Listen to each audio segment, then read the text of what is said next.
Now, big breaking news out of Washington, the swamp tonight, where Congressman Matt Gaetz, Congressman Jim Jordan, they are now sending a letter to the FBI. They are demanding more answers surrounding the conduct of the former FBI official arrested for his financial ties to this Russian oligarch.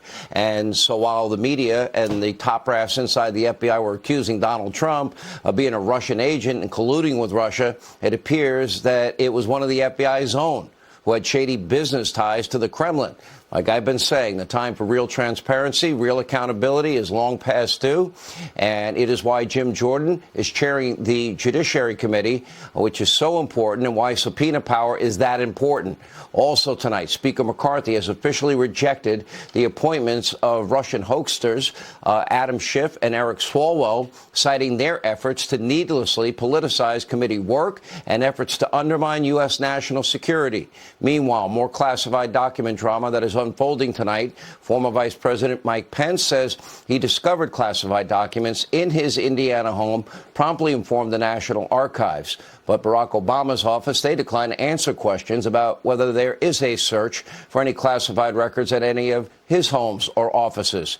Here with more on all of this, he is the chairman of the House Judiciary Committee, Jim Jordan. A member of that committee, Florida Congressman Matt Gaetz, is with us. Chairman, we'll start with you and ask, okay, so in the middle of this Russia hoax, now remember, let's give a timeline here. We know for a fact that the FBI was warned in August by Bruce Orr, don't trust the dirty dossier. He said it was political. Early October 2016, the FBI sends agents over to meet with the author, Christopher Steele, offer him $1 million bounty. He couldn't get the money because he had no proof to corroborate this. By the end of October, it becomes what Andrew McCabe, the deputy FBI director, mentioned was the bulk of information without the dirty dossier, no FISA applications. And yet this guy working on this case was the one actually involved in colluding with the Russians? Right, Sean. The same FBI that spied on President Trump's campaign, that altered evidence in front of the FISA court, that lied to the FISA court, now has an agent who helped launch the Trump-Russia investigation, who's under indictment for taking money from Russia. And understand, it's not just any agent. This is the special agent in charge of counterintelligence in the New York division. And it's not just any Russian. It's Oleg Deripaska, whose name comes up all the time, who was the guy Christopher Steele was working for. That is the lay of the land here. And that is why Matt and I have sent this letter. We're going to send this letter to get more answers on what was this. This guy worked 20-some years at the FBI, this McGonigal. So we want to know everything that's going on here, because this pattern that we've now seen and the political nature that exists based on what whistleblowers have told us and based on what we have seen has to end. What are you discovering? What are the whistleblowers saying, Matt Gaetz, and what will the American people likely learn in these hearings? Well, there's two critical vectors that we're investigating on the Judiciary Committee. First, the extent to which our national security apparatus is corrupted by politics here at home. That's where the whistleblowers have talked about really degrading evidence that would otherwise implicate the Biden family. But this story that is breaking now, that is huge, shows us that there is also a real coercion with foreign cash that comes in and has an impact on our FBI. What we now know is that the head of counterintelligence at the New York field office was turned by the Russians, and this is the very person who helped do the intake on the initial Russia hoax. So now we have to determine when that person was turned, and I'm very concerned that it may have been while he was at the FBI. Even in this indictment, Sean, details show he was setting up business organizations in New Jersey that later accepted corrupt cash from Russians while he was leading counterintelligence efforts at the New York field office. There could be real dangers here to national security. That's why Mr. Jordan and I want to know if there are legislative proposals or oversight endeavors we have to engage in to figure out how deep this rot goes. All right, Jim Jordan, you and Matt Gaetz on the Judiciary Committee, you will be asking the question, has the FBI in this country been politicized? Has the Department of Justice been weaponized? In tandem, you have Jimmy Comer's oversight committee investigating the Biden family syndicate and whether or not Joe, in fact, lied when he said he never had a discussion with Hunter or any family member about foreign business dealings. We already know the answer to that question. We know it was a big lie. The question is, where will the money take us in all of this? What do the American people need to know about what's coming? Who are these whistleblowers? What will we learn from them? What are we finding out about the Biden family and how they've been protected in this double standard that seems to exist in our system of justice?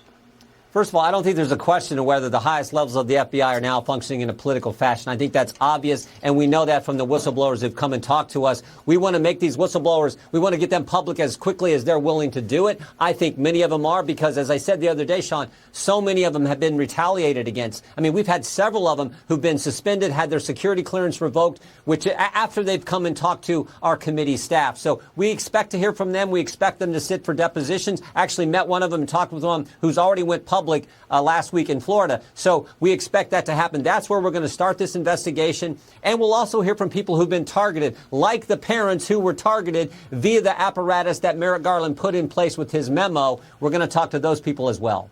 All right. So the issue, I have my sources. They've informed me what I suspected. And what I actually said on the radio today is I think Mike Pence was watching everything with the Biden top secret documents, et cetera, et cetera.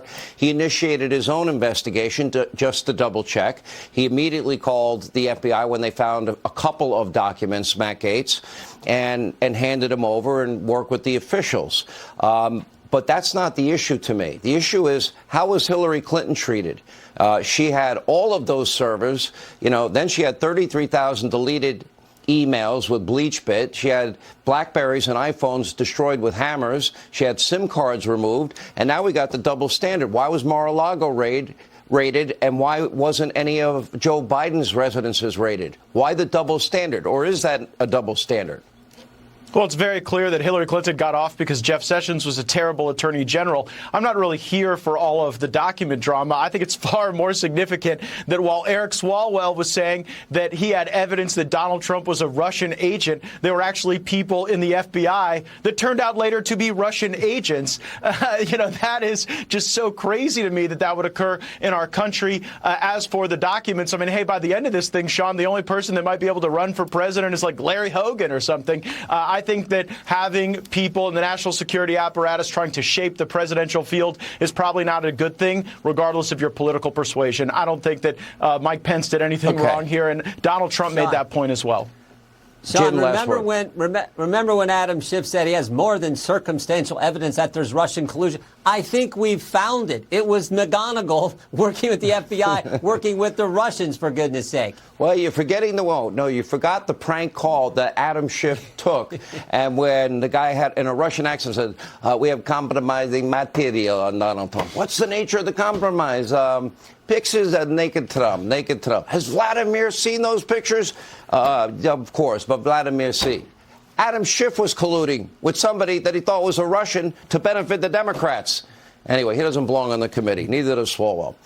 Good job by Kevin McCarthy. Last question. Will you come to an agreement on the debt ceiling issue? Will all 222 Republicans unite? Matt Gaetz, yes or no?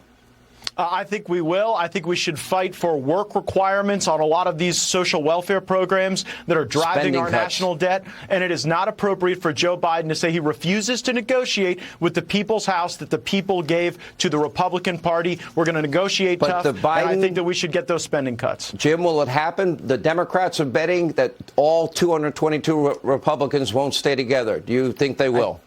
Yeah, they just spent $1.7 trillion, and we all voted against it. Now they're saying, we don't want to talk to you guys, even though you have the majority. Where does that fit in? Of course we're going to stick together and fight these guys.